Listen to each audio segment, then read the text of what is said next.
ನಮಸ್ಕಾರ. ಭಾರತೀಯ ಆರ್ಥಿಕ ಸುದ್ದಿಯ 29 ಜುಲೈ ಬೆಳಗ್ಗೆ 6 ಗಂಟೆಯ ಆವೃತ್ತಿಗೆ ಸ್ವಾಗತ. ಈ ಸುದ್ದಿ ಆವೃತ್ತಿಯನ್ನು ನಿಮಗೆ ತಂದಿರುವವರು ಭಾವನಾ. ಇತ್ತೀಚಿನ ಸುದ್ದಿಗಳನ್ನು ಆಲಿಸಿ. ನಿಫ್ಟಿ 50 ಇಂದು 23,985.30.08% ಆಗಿದೆ. -0.08% ಕುಸಿದಿದೆ. ಎನ್ಎಸ್ಇಯ ಅಗ್ರ 50 ಕಂಪನಿಗಳನ್ನು ಟ್ರ್ಯಾಕ್ ಮಾಡುತ್ತದೆ. ಹೂಡಿಕೆದಾರರು ಹೊಸ ವ್ಯಾಪಾರದ ಸುಳಿವುಗಳಿಗಾಗಿ ಕಾಯುತ್ತಿರುವಾಗ ಭಾರತೀಯ ಮಾರುಕಟ್ಟೆಗಳು ಮುಚ್ಚಲ್ಪಟ್ಟಿವೆ. ನಿಫ್ಟಿ 50 ಕೊನೆಯದಾಗಿ 23,985.35 ಅಂಕಗಳಲ್ಲಿ ಮುಕ್ತಾಯಗೊಂಡಿತು ಮತ್ತು ಸೆನ್ಸೆಕ್ಸ್ 76,765.92 ಅಂಕಗಳಲ್ಲಿ ಕೊನೆಗೊಂಡಿತು. ಬುಧವಾರ ಬೆಳಿಗ್ಗೆ ಮಾರುಕಟ್ಟೆಗಳು ಪ್ರಸ್ತುತ ನಿಷ್ಕ್ರಿಯವಾಗಿವೆ.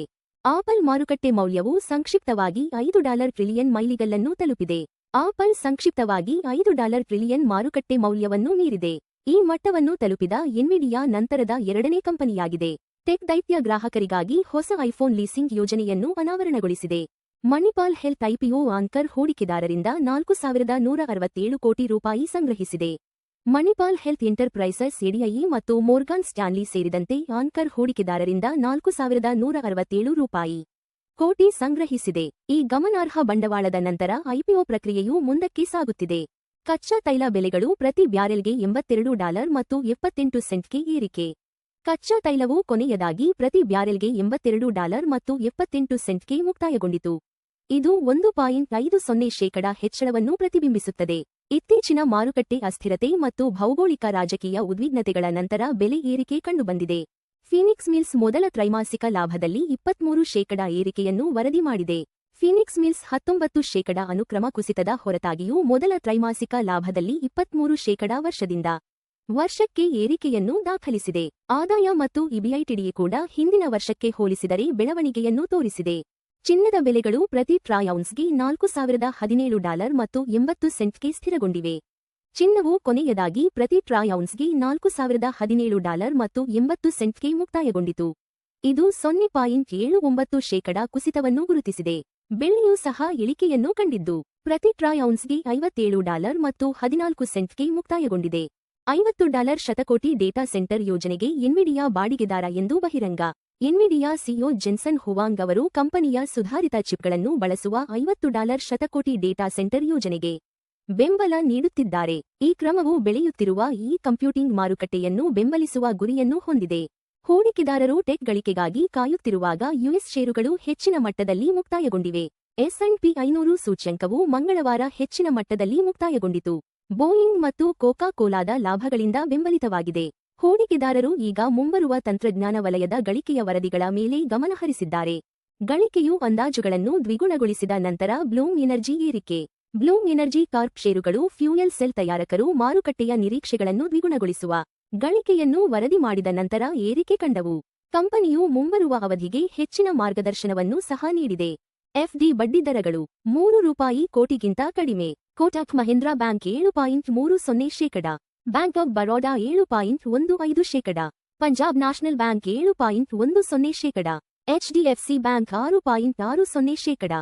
ಚಿನ್ನ $4,017 ಮತ್ತು 80 ಸೆಂಟ್ $0.79 ಪ್ರತಿ ಟ್ರಾಯ್ ಔನ್ಸ್ಗೆ.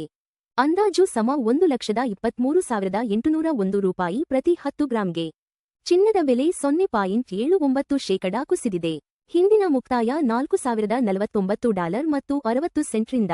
ಚಿನ್ನದ ಬೆಲೆಗಳು ಜಾಗತಿಕ ಬೇಡಿಕೆ, ಡಾಲರ್ ಬಲ ಮತ್ತು ಹಣದುಬ್ಬರ ನಿರೀಕ್ಷೆಗಳನ್ನು ಪ್ರತಿಬಿಂಬಿಸುತ್ತವೆ. ಬೆಳ್ಳಿ $57 ಮತ್ತು 14 ಸೆಂಟ್ $0.76 ಪ್ರತಿ ಟ್ರಾಯ್ ಔನ್ಸ್ಗೆ. ಅಂದಾಜು ಸಮ $1,761 ಪ್ರತಿ 10 ಗ್ರಾಂಗೆ. ಬೆಳ್ಳಿ ಬೆಲೆ 0.76% ಕುಸಿದಿದೆ. ಹಿಂದಿನ ಮುಕ್ತಾಯ $57 ಮತ್ತು 58 ಸೆಂಟ್ರಿಂದ. ಬೆಳ್ಳಿ ಬೆಲೆಗಳು ಕೈಗಾರಿಕಾ ಬೇಡಿಕೆ, ಸೌರಶಕ್ತಿ ಮತ್ತು ಕೇಂದ್ರ ಬ್ಯಾಂಕ್ ನೀತಿಗಳೊಂದಿಗೆ ಸಂಬಂಧ ಹೊಂದಿವೆ. ಡಬ್ಲ್ಯೂಟಿಐ ಕಚ್ಚಾ ತೈಲ $82 ಮತ್ತು 78 ಸೆಂಟ್ $1.50 ಪ್ರತಿ ಬ್ಯಾರೆಲ್ಗೆ ವಹಿವಾಟು ನಡೆಸುತ್ತಿದೆ. ತೈಲ ಬೆಲೆ 1.50% ಏರಿಕೆಯಾಗಿದೆ. ಹಿಂದಿನ ಮುಕ್ತಾಯ $81 ಮತ್ತು 56 ಸೆಂಟ್ರಿಂದ.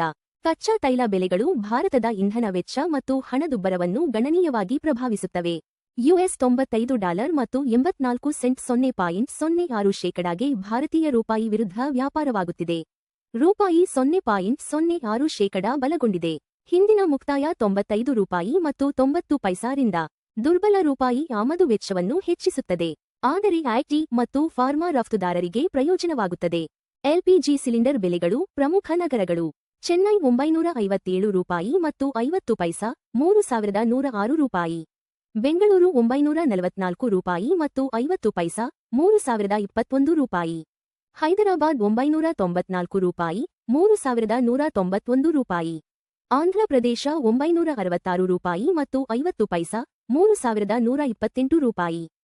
ಭಾರತೀಯ ಆರ್ಥಿಕ ಸುದ್ದಿ ನೋಡಿದ್ದಕ್ಕಾಗಿ ಧನ್ಯವಾದಗಳು. ಪ್ರತಿದಿನ ಬೆಳಿಗ್ಗೆ ಮತ್ತು ಸಂಜೆ 6 ಗಂಟೆಗೆ ನಮ್ಮ ಸುದ್ದಿಯನ್ನು ನೋಡುತ್ತೀರಿ. ಲೈಕ್, ಶೇರ್ ಮತ್ತು ಸಬ್ಸ್ಕ್ರೈಬ್ ಮಾಡಿ.